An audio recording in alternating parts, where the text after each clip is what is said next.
Oh, yeah. So are we also going right now? Yeah, now Okay. we're going. Should we pull back the curtain so what people know what we're doing when they're sitting down to watch this? Yeah, if you want to. Okay, so first thing we need to address this. Blake officially moved in. Yay! Woohoo! I'm not alone anymore. I've got my buddy Blake, big producer Blake living next to me. And now we're also getting a new segment piece into the show figured out where Blake bought a switcher, so now he's manually doing this all at once and I'm watching him figure it out. And this is cool, but I have no idea what's going on, man. Every time you do something with technology, I realize how fucking stupid I am. I realize how stupid I am because it's like. Oh, I thought you were going to make that about me. And we were No. going to go into full-on Charles Bronson fisticuffs. I'm going to shave my beard down to a weird mustache and start talking like Tom Hardy's rendition of Brunson. No, this thing is pretty cool. I hope that the video quality turns out really good so I don't have to fucking return this one to Amazon. And right. Is that a thing where because we use that, it might process worse? So I looked at I ran this thing for probably an hour and a half at my apartment yesterday. And I was looking at the video quality and it looked pretty good. Mm-hmm. I won't tell you the one thing that I think might be wrong with it because it's so minuscule. You also don't want to manifest it? Well, it's so minuscule that only somebody with my knowledge would realize it. Like if I told you the thing that I kind of see with the footage, you'd be like, oh yeah, I see that. And then I would break the glass. Yeah, and then I would have to be like, oh, like now. Let's see if I can figure it out. Let's play I Spy with what's fucked up, Blake. No, you won't. Oh, you won't notice it from here. No. Okay, never mind. Fine. So we do want to talk about Blake and I have been. It's something that I've been very bad about doing after getting into comedy, in that going to comedy shows that really my friends aren't a part of and I'm not a part of. So Blake and I have been going out. We've seen a couple of my people that I put him onto.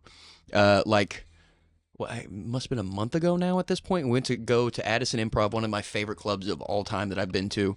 And we got to go see Big J, one of my favorite comics right now, who is a crowd work god. He's always doing crowd work. But the fun thing about that show was, and Blake can attest, he almost did no crowd work. He would lead into his bit by making fun of who turned out to be the guy sitting right next to us, who was just an asshole. Like, he wasn't rude, he was just annoying. Yeah, that dude fucking sucked. As soon as I met that guy, I was like, yeah. There is a God and he likes to fuck with me. Yeah. Because God's a fickle bitch. It's always me, man. Always me. I get stuck next to that mother guy and I'm so glad it was you, because in a setting where I'm gonna have pure joy, I'll shut that the fuck up right then. Like, you're not gonna ruin Big J for me. Yeah. Big J is my fucking comedy dad. I love him. I'm gonna dye my hair and paint my nails just like him. I can only imagine if you were fucking sitting next to that guy. You probably would have killed him. It's bad enough. Like, I was so annoyed that I remember each and every thing that he did that he was telling. So as soon as we got sat at this table, shout out Preston Pfeiffer for giving us the front row seat. Thanks, buddy. That was awesome. We get down and you sit down and I immediately put my things on the table and go pee because I have a woman's bladder. I've always got to pee. Yeah. And I come back and this guy, within me unleashing on this toilet, probably 90 seconds, I got all the pee out while screaming, and then I came back and this guy was already talking your ear off to where I could tell from where you enter the foyer of the club. I see his head all the way sideways at Blake and his arm is on the back of the chair. He's completely dismissing his girlfriend, who turns out to be handy capable, which we'll come to. I wasn't even sure what her malfunction was. I'm pretty sure she didn't have both of her legs. What? I'm pretty sure she had a prosthetic leg. I was sitting next to a lady that had no legs. You were sitting 2 seats down from a lady with no... she had one leg, I think. Jesus Christ. I think the leg farthest away from you is a fake leg. But yeah, no, I'm walking up and the first thing I hear is, I used to be an Elvis impersonator in Hawaii. And I set my phone on the table and I text Blake, we should get this guy in the podcast. Yeah, and I was like, no, we should not have this guy on the fucking podcast. Yeah, he can run it if I jump off a building. How about that? You can deal with him at that point. I'm not dealing with Mr. fucking Elvis impersonator talking about all the women he fucked in Hawaii. Yeah. Like, his wife isn't sitting right next to him, who also... How long was he sitting next to us? Like 5 minutes before we found out she used to be a stripper? He was one of those guys. I will give him this. I think most of his stories he was telling us were fairly truthful. Pretty accurate, which that's most people. He did have evidence too. Like he had at least 2 or 3 different videos because he kept showing them to us of him being an Elvis impersonator in Hawaii. Well, somewhere. Yeah. He was surrounded by Polynesians, But I'm guessing. He was one of those guys that has had, I would say, a fairly interesting life. And he likes to vomit. He wanted to vomit. Everybody he meets, he likes to vomit it on. Hey, I've done this. And it's like, it takes away from all the cool shit you did. Yeah. Like just the worst people get to do the awesome things. Yeah. Like I've had a pretty interesting life, but you figure it out as, you get to know me. I don't tell you everything. Yeah. You don't shake Blake's hand and go, I was in the Navy. It took multiple podcasts of bullying Blake to find out he was in the Navy. Yeah. And then Henry fucking Schroeder figures it out, and while you're also wearing a fluffy bunny suit, like that's not a thing. But no, this dude was all like, he was in a band called the Cyclones. I'll never forget that for the rest of my fucking life. Terrible name. Terrible fucking name. God, and he just kept going. And I the whole time he was talking to you, I was staring deeply into the eyes of his wife. Not like romantically, like I can help you. I can get you out of here. Please, like blink twice if you need me to run you out of here, because I'll have Blake tackle this guy. That's what producers do for you, buddy. You have him. I tackle people. Yeah. You could have taken him. Oh yeah. He was a bald Peckerwood dude, but he was a bitch. He used to be a singer. You think that Nancy Pansy can tackle somebody? No, he's a puss. I'm pretty scrappy. It's not on you, but every time I hear the word scrappy, it's from someone who's definitely not scrappy. Yeah. I'm actually scrappy. And like, if I heard someone who was 5'7" and they had some tattered up knuckles and they said scrap or scrappy, I'm like, all right, don't fuck with that guy. Anyone that's, every time I've been in a situation where a smaller dude is threatening to fight me, I'm like, you are going to kick my ass. Like, there's a problem that you're this confident. It's not like Baker Mayfield, you're just showing out cocky. Like, you can me up. Yeah. And I'm out. I'm not going to figure out what fucking country town judo class you're taking. Oh, that's the thing. It's usually those smaller guys because they were smaller. They've taken some form of martial arts or some shit. And it's like, probably don't with that guy. And now they're trained to kill. Yeah. And they've all got an attitude like Steven Seagal. They all turn into Steven Seagal. Just the biggest douchebag with still just holding on to no hair that's jet black printer ink. Yeah. They're all the same archetype. I worked at a car wash in college with a dude. My manager name was, I'll never forget him. He was, I hated this guy. Good. He sucked. And he was always trying to we had a certain way how tips were exchanged, especially when I was the guy leading the car wash part of it. You were the guy that was given the hand jobs? Yes. Okay. Yeah, but that was just for free. Like you didn't, if you came through and you got at least a level 2 through. wash and higher, done deal. I'll spit in the hand all day long, baby. I'll go skiing, but only with one hand. Why not? Reach through the window. As long as you're not in a big picked up truck where I have to get on the running boards and do it, that would be tough. But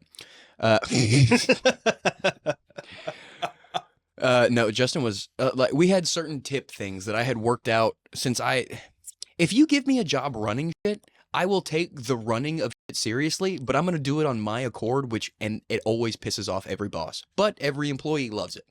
Like, we were doing car washes outside in the summer.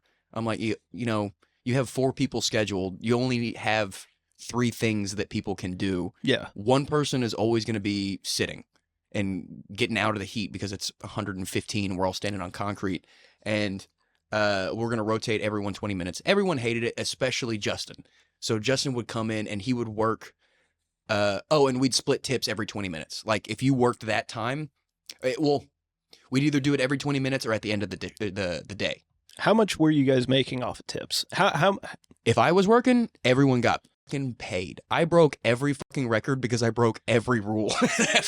They're like, they had such a rule. You're like, you got to wait 2.5 minutes before you send someone through after someone's gone through. And while you're waiting, you can scrape all the bugs off. And I just fucking push a button. They're like, how did you get 60 cars through in an hour? That's not mathematically possible if you follow the rule. I'm like, well, I'm a magic man. What can you say?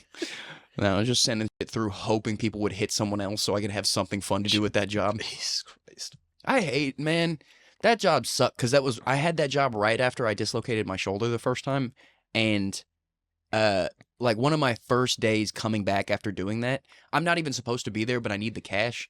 And I'm sitting there, and there's a lady that's come through twice before. She's got basically a truck that's jacked up like my sister's that I'm driving right now because my coolant hose blew up. Oh, that's what that was, the coolant hose? Yeah. That's probably not that bad of a fix. It's coming from the engine.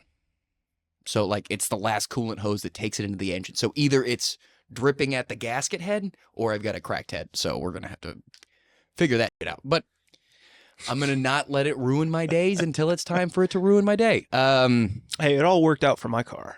Yeah, there you go. Let's just hope and pray that we go 2 for 2 on that. Just 2 engines blowing up back to back. That's awesome. It's our luck. Maybe we shouldn't do this. It's our sign to not move in, Blake. Stay out of my... No, I'm just kidding. That's how we're going to afford the fucking engine maintenance. I know, dude. We can go back to a car wash, man. There's a couple car washes around here. If I get scooped up and we can both get hired, we can run our car wash. We can have the car wash podcast. That's the one thing. I will never work another shitty job like that. Never. I'm past it at this point. I'm not above it, but I'm past it. Yeah, no, I get that. It was shitty, but because they let me run it for no reason after 2 months of working there, they also let me hire the people I wanted. So at that point, it was fun because all of my friends worked there. Yeah. I was just like, hey, I'm not going to tell anyone else, and I'm going to tell Fred to delete that post about looking for people because it just keeps... Every time we'd post online at this car wash about finding new hands, crack addict. Every time. Oh, yeah. But every time it was like, hey, Fred, can I just go ask 1 or 2 friends if they want a job? And they're like, yeah. They stayed there the whole time I was there. Like, dude, just let me fucking go. Yeah. But no, that place sucked because I did so well at the car wash, they moved me into the lube tech. That's when I became that. Dude, number one thing wasn't the falling down the stairs constantly because we had a flooding and oil problem or anything like that. It was the fact that because I was the greenest in the garage, I had to work in the pit. And the pit is for someone who's 5'7". Yeah. So I'm standing there under every car like this, and this is why I have a neck problem to this day. I'm working on cars like I've fucking snapped my neck off, but I need to pay it off. But I mean, the fact that they let you be a lube tech without like any experience, yeah, that's weird. Well, that's one of those things where it's more entry level. Okay. So like I had my time training with it too. Like I was never until I earned the right to work solo. I had someone shadowing me.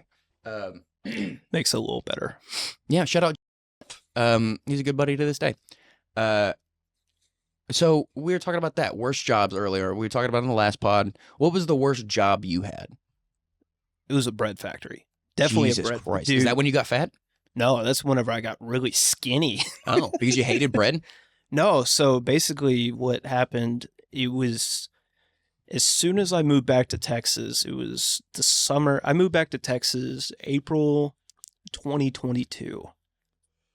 That was right before. Was that from military or? No, that was from Ohio. Because whenever I got out of the military, I went to Ohio with your aunt and uncle. No, my grandmother. And I lived up there during. Literally, I got out of the military January 2020, and 2 months later, you were under COVID. Yeah, so I just ended up staying there with my grandmother, and then whenever I left Ohio. That was kind of whenever I was living out the tent for 4 months before. I keep forgetting that you were homeless for a half a second. You have you have stolen homeless valor, but you still have homeless valor. Dude, I want to do that again. You want to be homeless again? Yeah. Your biggest worry in life, especially I wasn't like, is you leaving my podcast. Please don't become homeless. That's my biggest fear in life. No, like your biggest fear at that point when you have a little bit of money, because I had probably like 15 grand saved up. So like my biggest worry was like, is it going to fucking rain? That was my biggest worry. So that makes sense. I rarely ever went camping, but we would camp when we went hunting, like me and my dad. Yeah. And I think the last time we ever technically camped was the first time I ever heard a mountain lion. I was like, you know what? No, because I can tell that's exactly from the general direction where we left the deer carcass this morning. Because like, yeah, you can tell they're tearing that shit up, and like, there's one high pitched and one low pitched. I don't know if they know how to change pitch, so there's 2. Yeah, there's 2 mountain lions down there, and I'm gonna cry. Dude, there was one campsite I stayed at. I can't even remember where. I think it might have been South Carolina, might have been Georgia, but I had no cell service. Like, it was that out there. Right. And it was like a normal place during the day. And okay, just so I can build a timeline, what year was this? Early 2022. So Okay, right so before post COVID coming or going away. Yeah, so right before I moved back to Texas. And dude, there was this one place, and at night the whole place would just like light up with animals. Like, you'd hear like coyotes and wolves and, you know, just all different animals and shit at night. And somebody do constant gunfire. Boom, boom, boom, boom. Just when I think you're about to say something cool and civilized and peaceful, it's just fucking ruined by country people again. So that's it's like that old Bill Burr bit about. Do you remember that one where he's doing? I think he's at the Ryman, where he's talking about going outside one of his landscaping clients' house and shooting out at a burned out car. No, it's he's landscaping for some dude, and the owner comes out and he goes, "Hey, you want to go shoot this gun out at this car that's all blown up?" And he pauses, and he's doing it in like Tennessee or something. I think it's at the Ryman Theater, and he pauses and he goes, "You know, when I do this bit in the North, everyone breaks out, but you fucking Southerners are just like, it's like, what happened next? That sounds like Tuesday." Yeah, another fucking Tuesday for us down here. No, and honestly, where I would have probably stayed in a tent for a lot longer. And I was writing a book during it, and I finished the book, and I ended up hating the fucking book. But just hearing you talk about, I assume 60% of the homeless people down in Dallas said the same thing. Like, I thought I'd be in a tent for a year, but here I am, no tent, out on the sidewalk for 3 years now, and I'm crushing it. I don't have any teeth, and my dog ran away, but, you know, can you give me a sandwich? Dude, I stayed at this beautiful campsite. Again, I don't know where it was, somewhere South Carolina, Georgia, somewhere. East of Appalachia. Yeah, just a beautiful, like, I was on this, like, mouth of a lake. I was right on the lake. Better than the butthole. Yeah. And I remember the first night, it was just kind of drizzling, and I had a nice tent, so it wasn't that big of a deal. And the tent was rated for 50-mile-an-hour winds. So I would have to check the wind speed, make sure it didn't go over 50. And this place, it was like about 30. So like there was a decent little storm coming, but it wasn't anything. So I woke up the next day, and, you know, it's still drizzling. And it was one of those, I was kind of like, and before I start writing, every time this is like my writer's routine. I always jerk off right before I write. That sounds like my doing everything routine. Yeah. If I've got to get the gall up to get out of bed, and I got to do something to get the blood pumping. Yeah. So I always jerk off before I write. So I'm in a tent jerking off, and like all of a sudden, don't go to the store hungry, and don't write horny, because then you just write smut. If you don't jack off, I feel like you would just write a romance novel with Fabio on the cover. Exactly. Like, you gotta, it's like, anyway. So I'm jerking off in this tent. You're straight, but you're fucking gay. So I'm jerking off in this tent, and all of a sudden, like, the tent starts, and I'm like freaking out, and the tent poles break. So it breaks on me when my pants are down, and I'm trying to jerk off. And I get out of the tent, and dude, there's like a fucking wicked storm coming, and it ended up being like an F. What's like the lowest rated tornado? I think it's F1. Yeah. So it was there's probably a category below F even, but I don't know. Yeah. So there was a small tornado on the other side of the lake, and I had no idea. So I'm just jerking off in a tent. Dude, I randomly where I grew up, there was one tornado that came through near the town every year. Yeah. Every single year, we'd always either be in school or I'd be at my house. And I shit you not, it's like God blessed where the city I grew up in, because every single time we were under severe tornado warning, not even watch, like there was one time the tornado literally split into 2 tornadoes and went around Trophy Club and joined back together. There was one time where it just jumped over the city. It's just kissed the fucking like perimeter. Yeah. Like I've accidentally just become the stereotypical dad when it comes to weather, because my whole life I've been like, nah, no tornado can ever touch me. And then one of these times, you're just gonna see me like in fucking Twister. I'm just gonna go because I'm just gonna be outside with the shirt off and my hand on my belly, rubbing it, watching a tornado, and just picked up out of nowhere. That's the same thing. Like, I grew up in Highland Village from like age 1 to 12. Never got hit by it. Always had like very close encounters with a tornado. Never got hit. Same with Ponder. Right. Like, I lived in Ponder after that. Yeah. So Gotten like very close. Like, Crumb would get nailed, and then Ponder would miss us.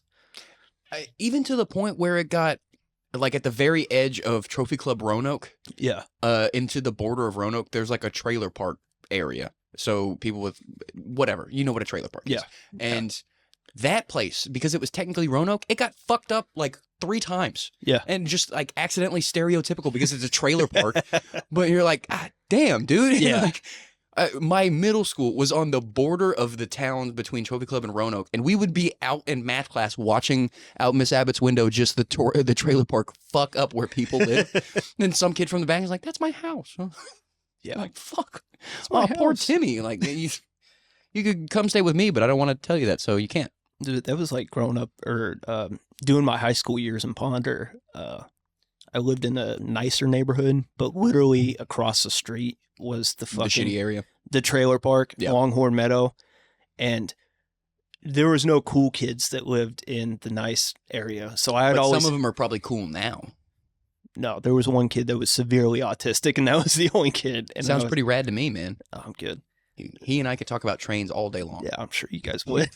But I would always go across the street and play with all the kids at the, or hang out with all the kids at the fucking trailer park, and that's kind of how I started getting because into I know you. trouble. Even when you had money, you're trash like me. Oh yeah, yeah, I don't need money to not be trash. Damn it! I know my roots. yeah. I'm from people who are proud to have trailer parks in their front yards of their mom's house. Yeah, dude, fucking, it was crazy growing up around the trailer park. Like it, I didn't know this at the time, but like we'd always like weird hours at the night. We'd be walking around the trailer park, breaking bottles and shit like that, and lighting fireworks off in people's. And like, come to find out later, like that was like the sex offender haven. Like there were so many sex offenders that lived around that fucking trailer park, and we were just like 14, 15 years old, just walking around there at like 2:00. Technically, it's not funny, but funny enough you say that. The only sex offender that was around us was at the very beginning of the trailer park. Yeah. As close as he could be to the schools Yeah. while still being in the trailer park. Yeah. There was an instance where we were sending off the girls' soccer team because they were going to like state or something. Yeah. And the bus had parked right in front of that guy's house, and he walked out and started filming. And then I turn around because like we're on that side of the street where Yeah. he lives, and I turn around and like there is no way that he is not getting ass shot because it's almost like pointed at the ground. Like Oh he's my just getting God. all these soccer chicks' ass, and I just turn around and I just point at him, Yeah. and he turns around and goes inside like I didn't just catch him. Like it's very like just not and like I got caught. Yeah. Dude, and we had this shitty basketball court next to the trailer park that we'd always hang out at and play basketball. And I remember there's this one, this is the only black guy that lived around there. And he was like in Sounds his, like Ponder. yeah, he was in his 30s and terrifying, What I expected. yeah, terrifying motherfucker. Had tattoos all over his face.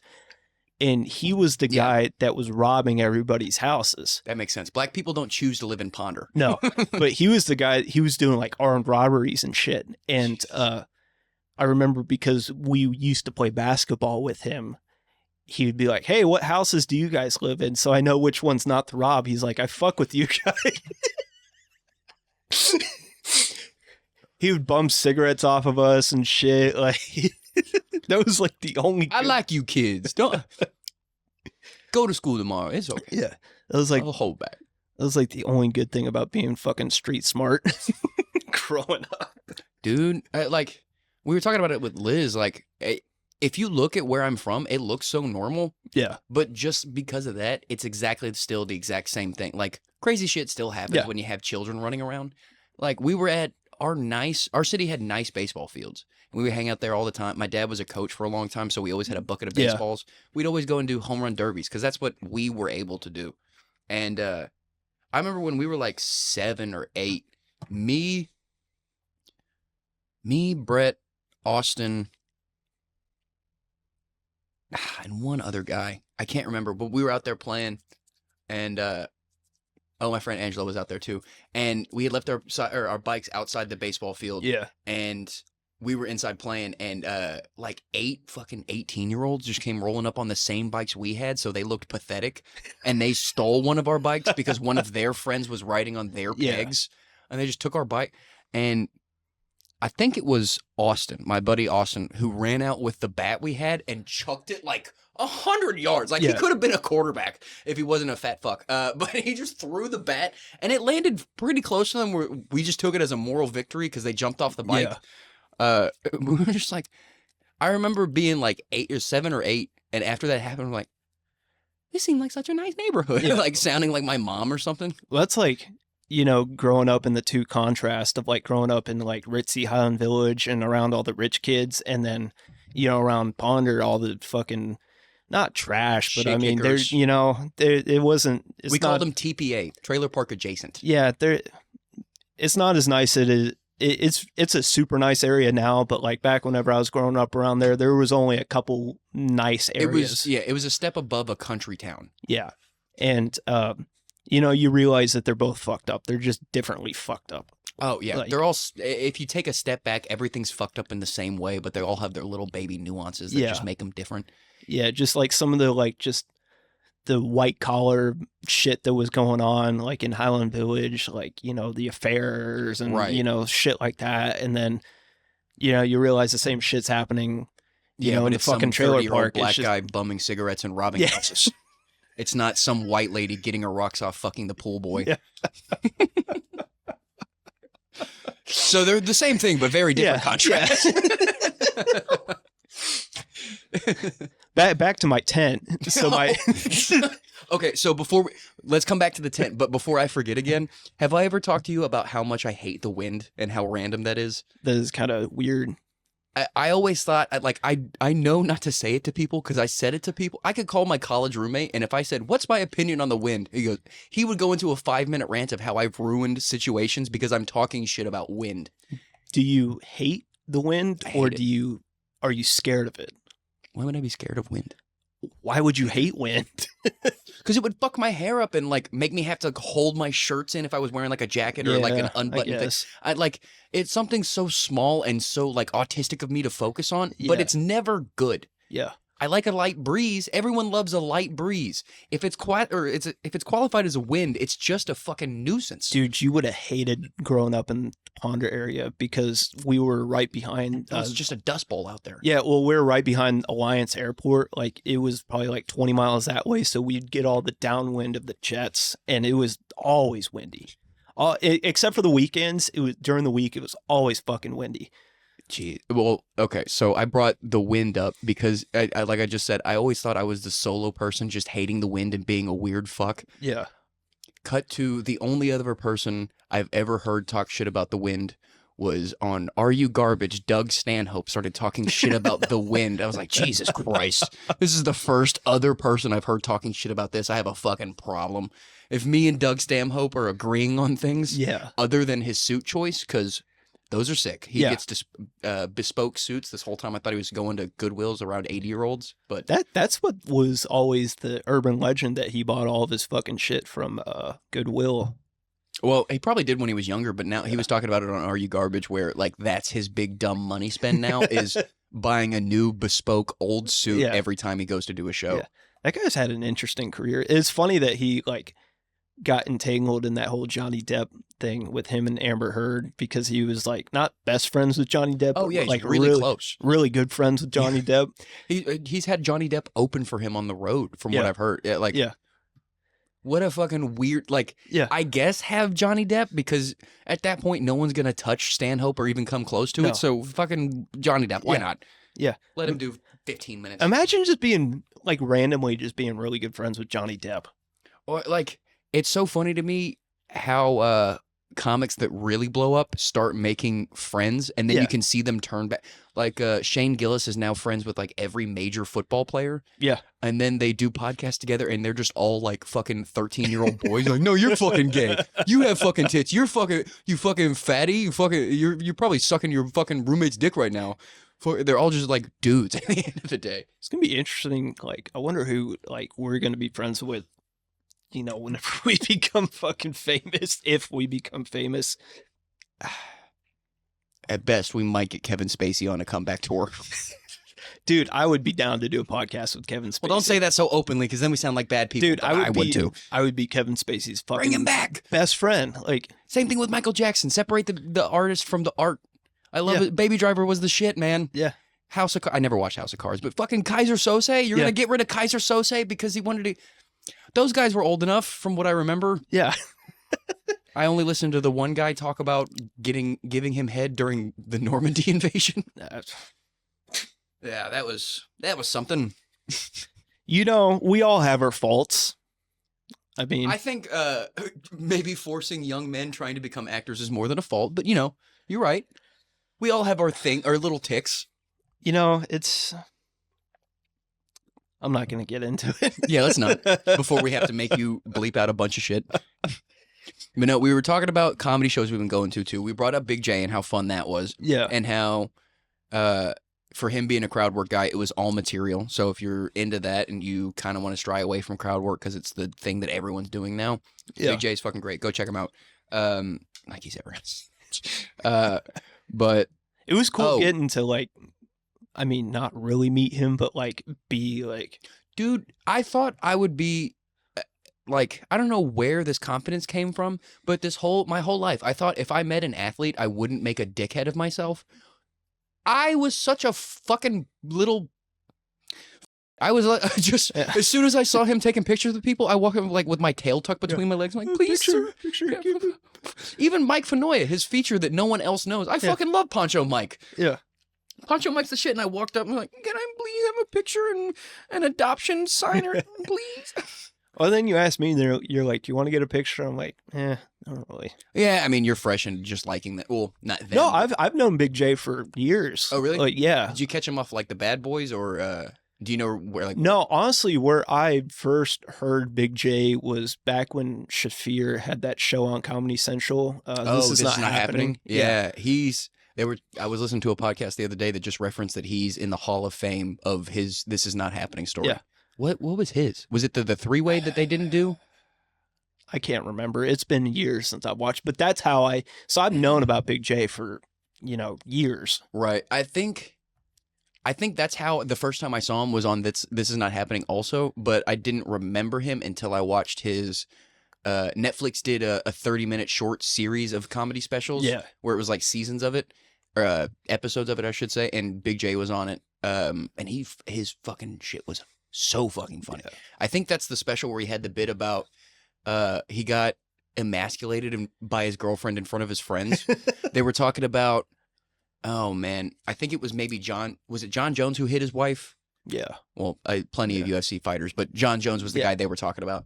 And his girlfriend at the time walked up and was like, man, I could never imagine being with someone like that. Someone who could just fucking flip his lid and start beating the shit out of me. And Jay's response was, you think I can't beat the shit out of you?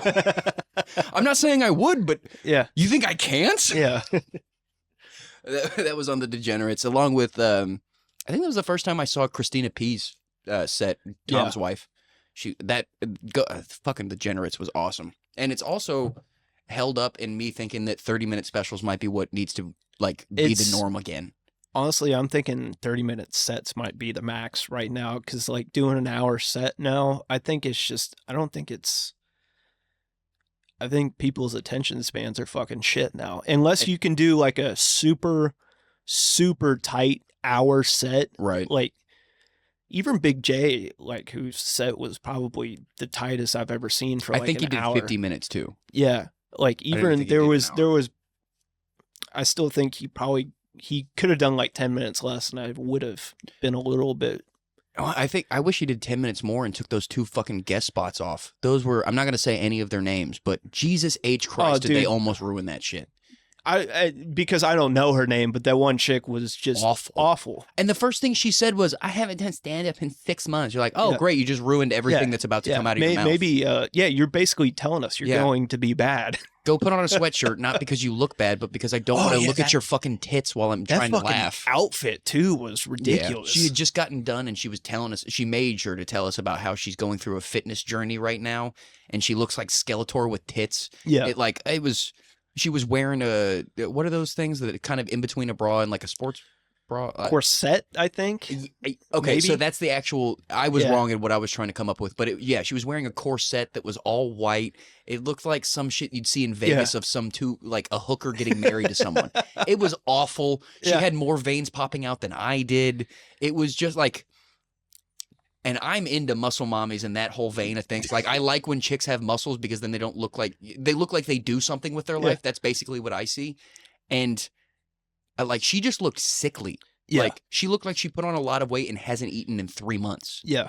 I felt bad at a certain point. I was like, Jesus. And I'm probably going to have to cut this out. But whenever I went to go see, and I feel like if she's still doing that 5 years from now, then... it's going to be... to play devil's advocate, even though I agree with you, you could say the same thing about the kind of second thing of the theme we were talking about of this podcast. We went and saw Jason Mewes, a.k.a. Jay from Jay and Silent Bob, 2 nights ago at this point. Yeah. And fucking great time. It was a fun set, but it wasn't a set. At the same time, if you want to compare the two, for 10 minutes... He's been doing Jay and Silent Bob for fucking 20 years. Yeah, so... he has every right because Kevin Smith is in all of his stories at this point. They've been best friends for 20 years. It's hard to get away from... The only thing he could do that would turn his set into not a Kevin Smith set would just be like starting to say my friend. All of us are going to know he's talking about Kevin Smith, but we're not going to keep remembering. Yeah, but like...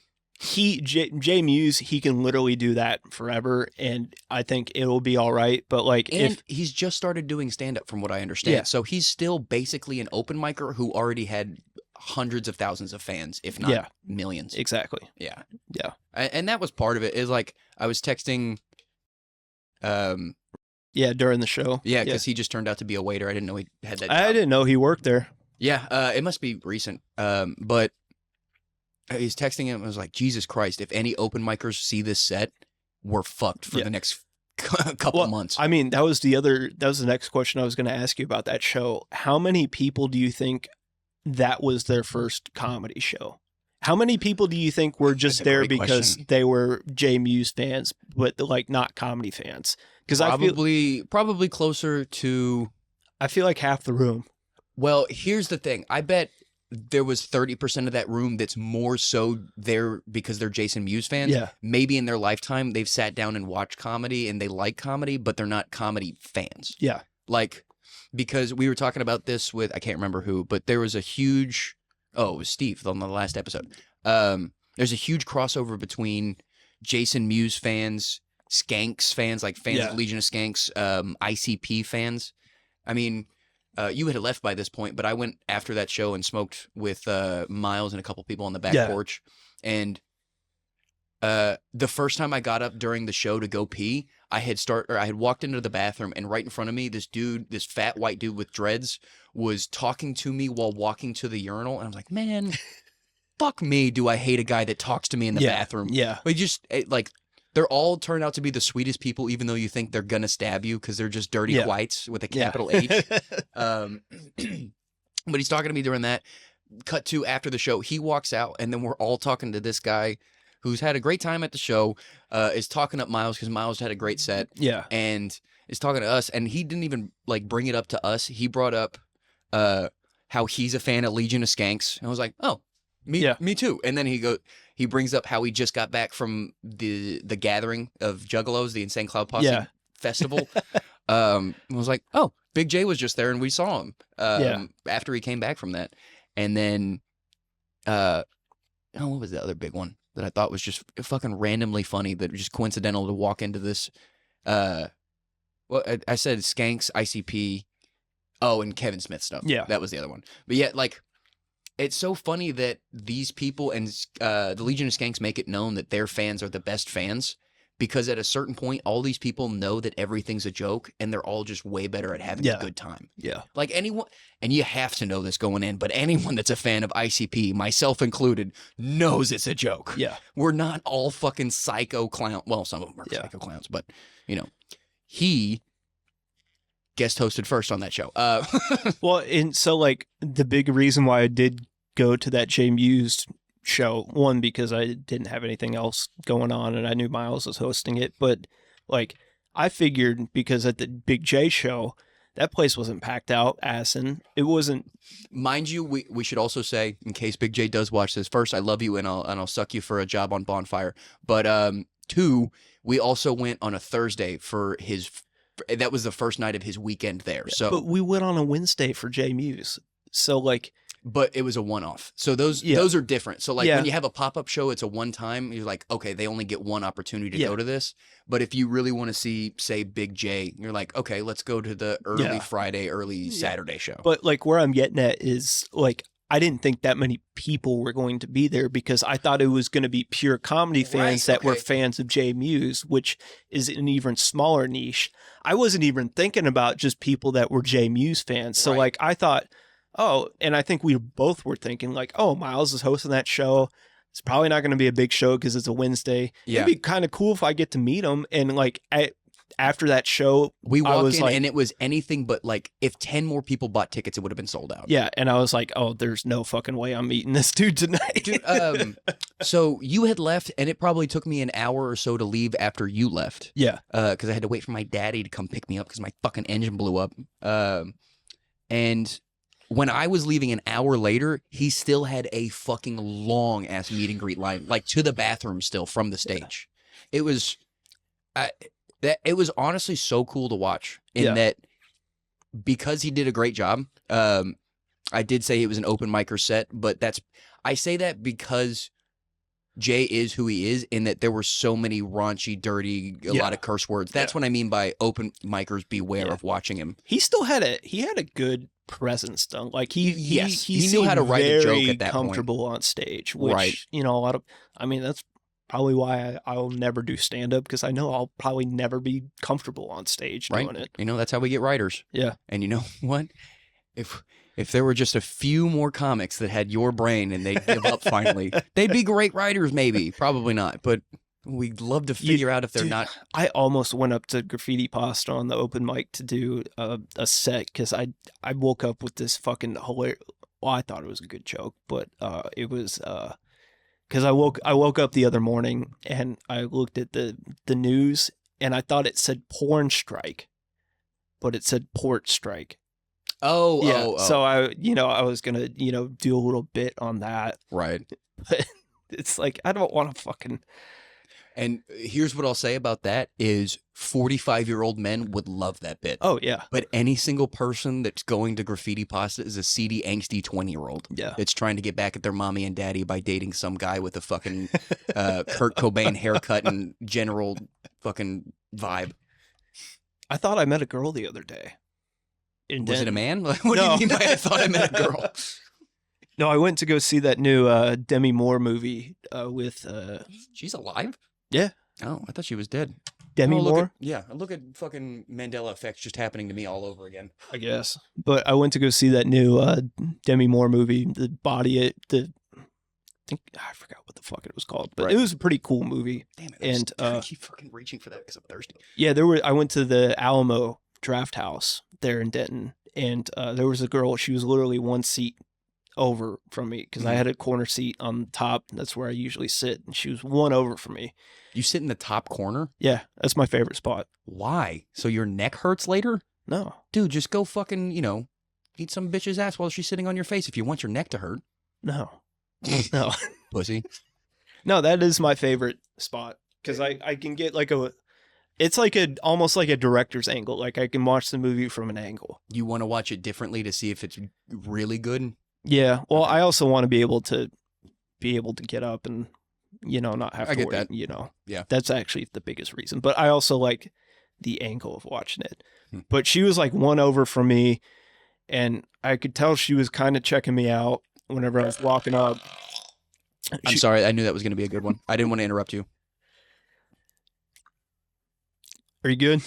I'm sorry. I've been gassy, and I knew that was going to be a good one. The other ones I've been breathing into my shirt. I promise.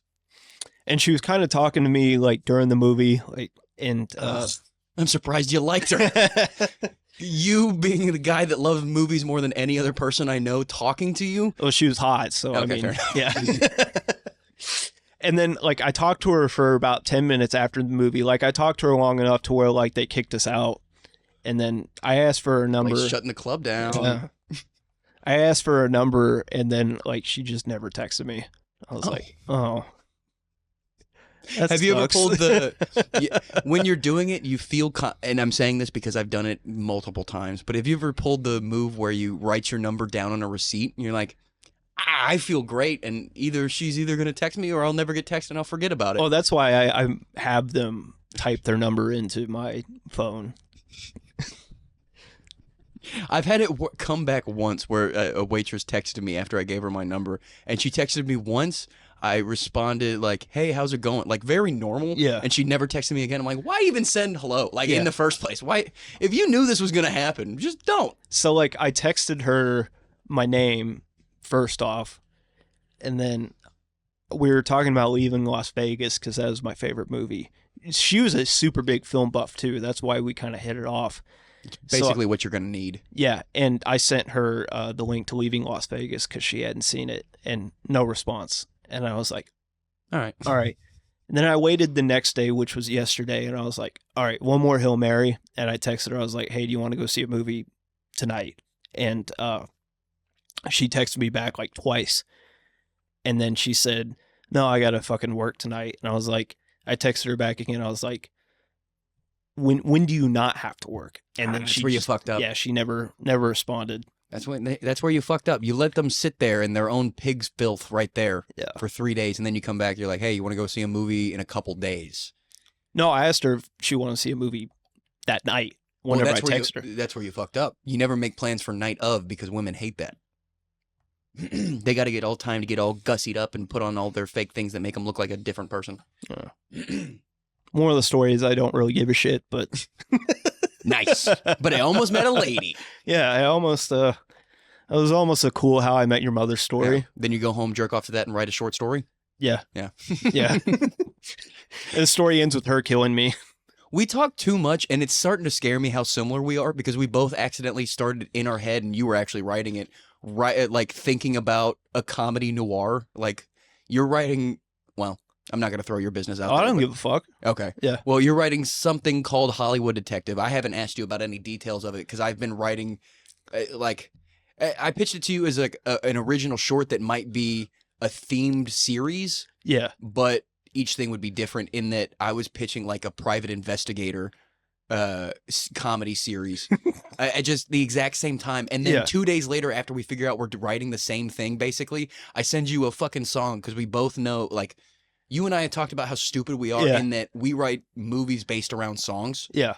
And I sent you a song, White Rabbit by Jefferson Airplane. Just so fucking random of all songs. You're like, this is the song that needs to be in a movie. I go, funny enough, I'm already writing that. I'm writing because I'm on like the last, like, I'm on like page 75 of this script, and I probably have another 20 pages. And the whole sequence I'm writing, like, it's like a huge action sequence, and that's the song I'm trying to write the sequence to. The one problem with that song isn't necessarily the song. It just needs one part where it picks up even more than that. Yeah. Like a crazy, I can't think of the band that I'm trying to think of, but like almost like a Freebird when that guitar hits in the solo. Well, it needs that. Have you ever seen, God damn, what's that movie called? Kingsman. The very first one. That's in exactly the church. what I was thinking of. In the church. I fucking love that movie. Yeah. I even love the third one that everyone hates. I never watched the third one. It's a prequel, but it's very kind of history based. Yeah. Like Rasputin is a main character in the third one. Do you know who Rasputin is? Boss Rutin? No, Rasputin. He was Rasputia? No, back around like World War I, he was basically mind controlling the Tsar of Russia and his wife through opium. So everyone was thinking he was like this high priest, like gifted with godly powers, and he just had everyone under his thumb based on a heroin addiction. And he the thing that I always found just fucking so cool about Rasputin, and it's not cool, and that's the wrong word, but interesting, I should say, is that every single morning with his breakfast, he would take a little bit of poison, so he was harder to kill when someone tried to inevitably poison him. Yeah, I'm sure that's Isn't that great. Fucking super cool. That's great for the brain cells, taking a little bit of fucking poison every morning. We don't have internet access at the moment, but no, it was like, It was really cool in that I mean, it's the same reason we both, I think, like Tarantino, in that I like realistic historical fiction. Yeah. Taking one theme of something that definitely happened and changing one thing, like Once Upon a Time is my favorite that Tarantino's done, in that he took the murder of Sharon Tate and just kind of tilted it just a little bit. You don't like? No, this is a hot take, but Okay. I think he wrote that very differently, and I think whenever he sent it to go get the blessing from Sharon Tate's sister, I think she was not cool with it. Okay. So I think he totally changed that ending. That I don't think that's where it ended up. Because I don't know what the other one could have been. Well, nobody knows what the other one could have been, but I mean, it was still great. Right. Like, I watched that the night it came out. I watched it with my buddy John in the military. He had just gotten out of fucking rehab. No, this was actually before he got. So like, he had just gotten in huge trouble for drinking. He went on a horrible bender, and we were working. Was this on a dry property or something, or was he just going too hard in the paint, drinking? No, this was like in the barracks. Like, okay. I remember. You can drink in the barracks, right? Yeah. Okay, that's what I thought. And he was. I remember this shit. So like, we worked mid-check, so we would work Sunday night. Sunday night was whenever we'd start. So we'd get off Friday morning, and Friday morning I would usually go to the liquor store and turn it into a whole weekend thing. Right. So like, that Friday morning going into Saturday, I just got fucking obliterated. So as we all did. Yeah. So you in the military, me in college. Same. Yeah. So he called me Saturday morning. He's like, "Hey man, you want to get fucked up?" And I'm like, "Dude, I can't do it. I can't do it. Like, I'm sorry, I can't do it." Because you didn't want to be his enabler, or because because I drank so much. I was like, I need a day to fucking rest. Right. And he's like, "All right, come Sunday night." We're like, "Where the fuck is John at?" John was MIA, and we're calling him. We're like, he just would not answer. So like, we sent somebody to his barracks room. He wasn't in his barracks room. He was just missing.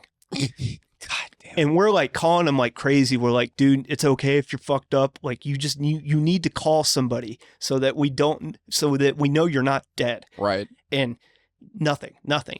Finally, we're like, "All right, we got to call somebody." And they sent like the special investigators and the MPs after him because you're UA at that point. Right. So they ended up finding him. Define UA. Unauthorized absence. Gotcha. So they ended up finding him at somebody's house, and he was like house sitting for this person. And he like had a bender at the house and like fucked up the house. Jesus. And they put him in cuffs. They sent him up to medical, and they did all of his blood work to prove that he was fucked up on duty. So, and me and him had been planning to go to the Tarantino movie. Like, I bought tickets like a month ahead of time to go to Once Upon a Time in Hollywood. And that was like when all this shit happened. And I was like, "Dude, I don't give a fuck what has just happened in your life. I don't give a fuck that your life is fucked up right now.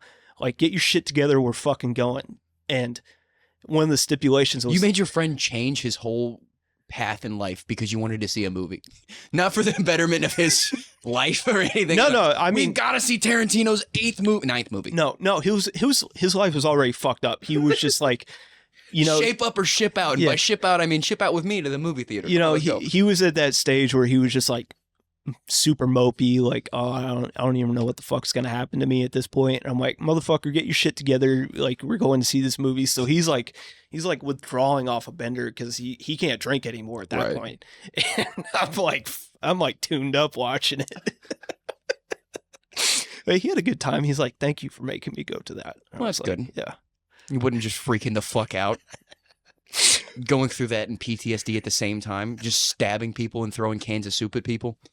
Well, that was my favorite scene when he threw a can of soup at that lady in the fucking face. That was hilarious. And that's why that movie, I'm surprised that movie is as rewatchable as it is, because like, once you know the kicker to it, I mean, you can't, there will never be a time where you can watch that movie for the first time over and over again. Like, once you see it the first time, like the cat's out of the bag. My dad and I were talking about this with Sixth Sense. Yeah. You can't watch Sixth Sense after the first time. Yeah. There are movies like that to where like they're just not rewatchable because like the whole You know it. yeah, like Lost in Translation with Bill Murray and Scarlett Johansson where they're in Japan. Okay. It's kind of like they build it up as like a love story, Mhm. like that the two are going to get together at the end of the movie. Does she have a naked scene in that movie? I don't think so. Okay. I think she was only 17. Okay. Shit. Preface that, Blake. Yeah. Damn it. Before I ask questions. Yeah, but yeah, they ended up Hi, cat. not getting together in that movie, and it was like, oh, that was like the whole like. I don't go back and rewatch that movie because like it, like the whole thing's building up to that, and then it doesn't happen. Right. You're like, all right, why the fuck am I? Well, that's just life, damn You it. know? I came to watch a movie and escape, not be brought back to what happened 3 days ago. yeah. At the movie theater. Yeah. Fuck, you walked into your own fucking killer. Yeah. Fuck. Okay, so where are we at time-wise, do you think? Because I do have to pee. It says it on there on the bottom of the screen. Oh, okay, right here. We're at Yeah. 58 minutes. Okay. Are we cool with cutting it Yeah, here? it's fine. It's Awesome. fucking hot. Yeah, I'm starting to sweat. That was another reason. But you go ahead and plug up first. I'll plug it up and close out. And The fuck am I gonna plug up? your page. My asshole? Yeah, you've got that other thing that might be or might be not coming. I'm not doing that now. Oh, really? Yeah, I sat down yesterday with that pod track and I wrote a whole script for like UFC shit. Right. I'm like, all right, I'm gonna see if I can do this or not. And within 5 minutes, I was like, all right, I can't fucking do this. So I wasn't going to say anything about it because I didn't want to take away from Yeah. you or anything like that. But I was thinking just in general, doing a solo sports show would be so tough. Yeah. Having no one to bounce it off of, Yeah. that would be like, Yeah. unless you were doing like, what's his name? Berman? Yeah, Like the yeah. quickest 60 seconds or quick Yeah. minute or whatever it's called. Yeah. But like, other than that, if you don't have anyone to bounce off of, Yeah. how long were you supposed to go? Like For 30 minutes? 15 minutes? 50? 15. Oh, okay. Yeah. 15, that's still fucking a lot. Yeah. But But I was like, when there's $50,000 a year, health benefits, Yeah. and possible catapulting my career. yeah, you Let's see think if I about can- it. Yeah, let's see if I can fucking do it. Yeah. When there's, a trophy on the line. And then I'm like, no, that's not gonna fucking work. Might as well not even try. I'm good here. I'll Yeah. stay here. We'll just keep going back to Jamie Jake's sports channel. I should send that link to him. Yeah, he I would be just- the one to do it. I just don't know because like I have all the technical shit on my resume. Right. All he has on his resume is he's a fucking chiropractor. Like I have a degree And in production and He shit. does have proof of concept, at least with his channel, but he doesn't have proof of the ability to do all of the technological stuff that he would Yeah. need to do for that channel. That like, he does great with what he has, Yeah. and also not making 50K. Oh, she's coming in. But it's like, do you think he could do this? I don't think he could. And this, I don't think he could right now. yeah. If you gave him this opportunity in 3 years, he would probably crush it. Yeah. Because he like would need the experience of being a sports talk show host. Yeah. Uh, Well, and that's what I kind of wanted to try to see if I can just get my dick in the door there, see if I Right. could pitch like me producing and him hosting. I think that would work out really well. But, right. Do you want to take on another project like that? I mean, And do you want to like at that point you'd probably be making 20 to his 30K. You wouldn't Exactly. be making Yeah. 50K. yeah. And then it would just, I was like, you know what? I'm good. Yeah. It's a whole thing. It's a whole shebang. But we're glad that you're still here at least and you're Yeah. moved in. I'm sorry, my cat that doesn't like people came into the room and it's just like it's like Jesus just came out of the tunnel. I don't want to knock over the $2,000 camera. You're right. Okay, so follow me at pbailey_comedy and Dingbat District Pod. Other than that, thanks for coming back to watch another one. This one's fun, and this is going to be a reoccurring thing where Blake and I, now that we're moved in together and have the switcher ready, we're going to be doing more he and I solos when we especially really need to. Oh, you want to just do a couple of these to fucking crack out and throw in between episodes for stretching it to who'sy whatsy? I don't give a fuck. We'll see how this comes out. And Fair enough. This is also pretty behind the curtain, so we could close out right now. So Yeah. the fans don't know anything about us. You don't need to know. Just keep coming back, okay? Bye. Please subscribe. I know I'm angry right now, but I mean well. Please subscribe. We need it. Bye. So. Someone left today. Please subscribe. Did you check that? Did you see that?